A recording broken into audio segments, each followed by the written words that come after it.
Allô tout le monde, c'est Michel. Aujourd'hui, on parle des différences entre les focales d'objectifs.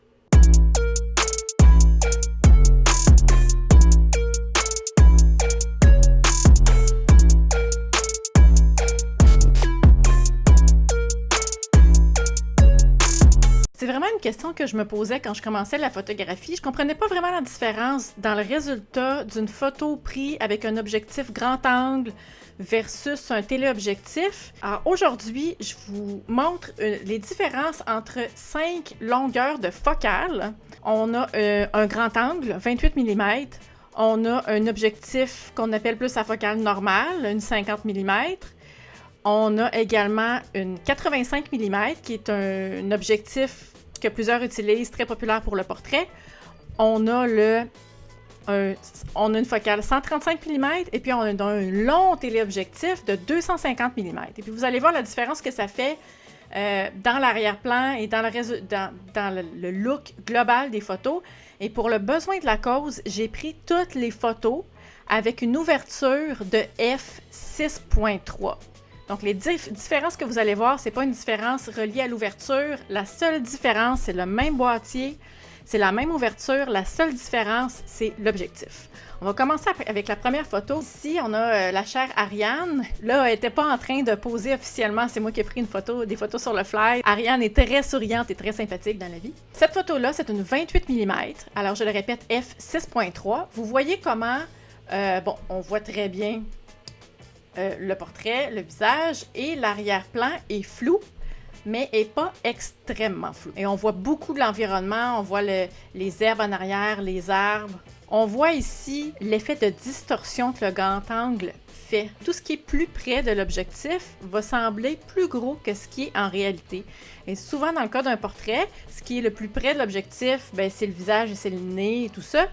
Ça donne l'impression que les côtés de la tête sont un peu plus petits et que le centre du visage est plus proéminent.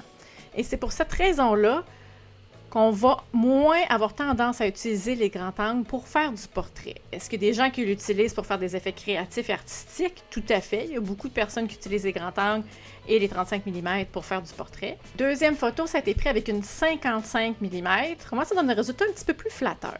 Et comment vous voyez que l'arrière-plan est un petit peu plus flou. On sent un petit peu que l'effet de compression commence à embarquer. On switch à 85 mm, qui est une focale très populaire pour le portrait. Vous voyez comment Ariane commence vraiment à se détacher de plus en plus de l'arrière-plan et c'est cadré vraiment plus serré. On voit beaucoup moins les arbres en arrière, on voit encore les herbes, mais on en voit moins large.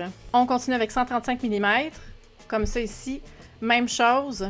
Et si on va avec la 250 mm, l'arrière-plan est vraiment très flou. Et c'est à une ouverture de f6.3, c'est même pas avec une grande ouverture. Vous comprendrez que pour avoir des compositions semblables, donc pour voir à peu près le même cadrage d'une photo à l'autre, je me suis reculée. À chaque fois que je changeais d'objectif et que j'avais une focale plus longue, je reculais, je me distançais de mon sujet. Si j'avais été tout le temps au même endroit, ça n'aurait pas été du tout des images comparatives comme ça. Et l'idée là-dedans, c'est pour vous aider à comprendre l'effet de compression des plans. Si on passe de la 250 mm à la 28 mm, vous voyez comment le résultat est totalement différent, même si c'est le même sujet, la même ouverture et le même environnement. Alors, c'est vraiment à vous de juste décider qu'est-ce que vous souhaitez avoir comme résultat, comme composition, comme style dans vos photos. C'est vraiment super personnel et j'en ai déjà parlé dans plusieurs autres vidéos.